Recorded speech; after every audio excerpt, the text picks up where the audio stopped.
नमस्कार ओडिशा दर्शन रो आउ एक नुआ वीडियो को आपन को स्वागत। दर्शक बंधु आज वीडियो भुवनेश्वर गोटे एमित एक मंदिर को नहीं जो मंदिर को देखिले आपणकर पेट पुरी जीव मन पुरी जीव बारंबार देखा इच्छा हम। मंदिर ना होछि राजाराणी मंदिर। भुवनेश्वर कल्पना छकरू सीधा आपण रवि टकेज आसबे। रवि टकेज रु बाँ पटे कई सौ मीटर जीवा परे पड़िबो राजाराणी मंदिर। मंदिर मालिनी भुवनेश्वर एक सुंदर मंदिर हेउछि राजाराणी मंदिर।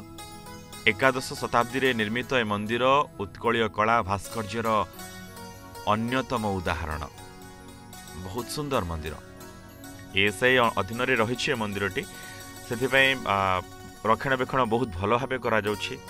सकाळे संध्यारे बहुत पर्यटक आसती एठिकी किसी समय बसती और ये बसले बहुत शांति मिले।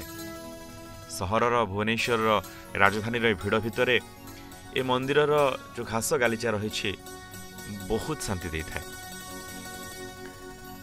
ये चमत्कारिता यह हूँ जे मंदिर गर्भगृह रही मंदिर जगमोहन रही किंतु वर्तमान कहीं देवी कि देवता ये पूजा पाऊ नहांती।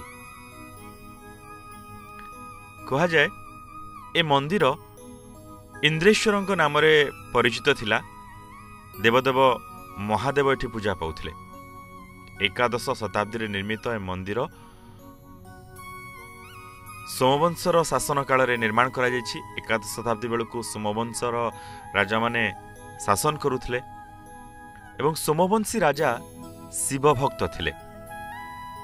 सेते आपण देखिथिबे एकाम्र क्षेत्र रे अनेक चमत्कार शिव मंदिर रही। एकाम्रर देवता जे आराध्य प्रभु लिंगराजों सहित अनेक गुड़ी शिव मंदिर रही।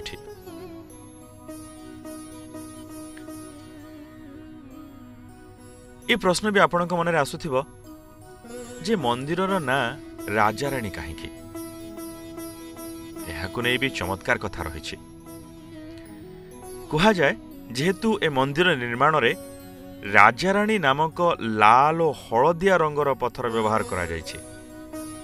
सेथिपाई बोधवे ए मंदिरर ना राजाराणी रखा जायछि। परवर्ती मुहूर्त रे ए नाटा एमिति रखा जायथिबा किंतु प्रथमे तो देवदेव महादेव एठी पूजा पाउथिले जोथिपाई ए मंदिरर ना इंद्रेश्वर थिला। एवं इंद्रेश्वर काहेकि से संपर्क रे सेभले कोनोसी तथ्य हम पाखरे नाही। ये गोटे कारण जेहेतु राजाराणी पत्थर आपण आसले भी देखिपारे मंदिर रे किछि किछि पत्थर लाल देखा जाउथबा किछि पत्थर हलदिया देखा जाउथबो। एवं ए पत्थरर आउ गोटे कथा रहुछि ए पत्थर रे कारीगर माने अति सहज रे सुंदर कलाकृति आंकी पारंती। बहुत चमत्कार ढंग रे आपण देखिबे जो कलाकृति गुडी को हेछि बहुत सुंदर भाबे अंका जायछि। ई पत्थर रे विशेषत्व या रहिछि। एवं ए पत्थर रे सूर्य किरण पड़िबा मात्रे यह चमकी उठे। बहुत चमत्कार देखा जाए सूर्य किरण पड़े मंदिर रे। एकादश शताब्दी मंदिर वर्तमान मध्य आपण देखंतु केते सुंदर देखा जाउछि। कारुकार्य गुड़िक मध्य निखुण भावे दृश्यमान होछि।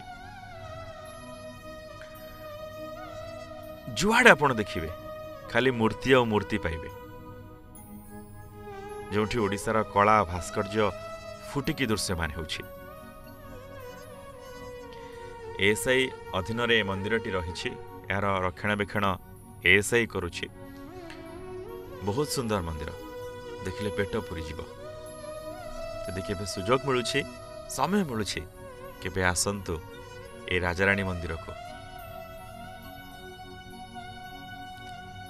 बहुत बहुत धन्यवाद ए वीडियोटी देखिथिबार दर्शक बंधु। आपणकर भल पाइबा आपणकर स्नेह आपणकर ए प्रेम आमको एते बाट नै कि आसीछि।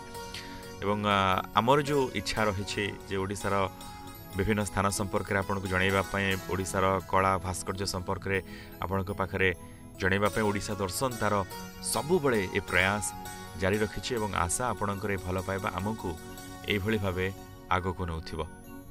बहुत बहुत धन्यवाद वीडियोटी देखि। हाँ अन्य मानकु जनवाई शेयर करंतु, आमको उत्साहित करने कमेंट करंतु, आम वीडियो को लाइक भी करंतु। ରହୁଛୁ। ନମସ୍କାର।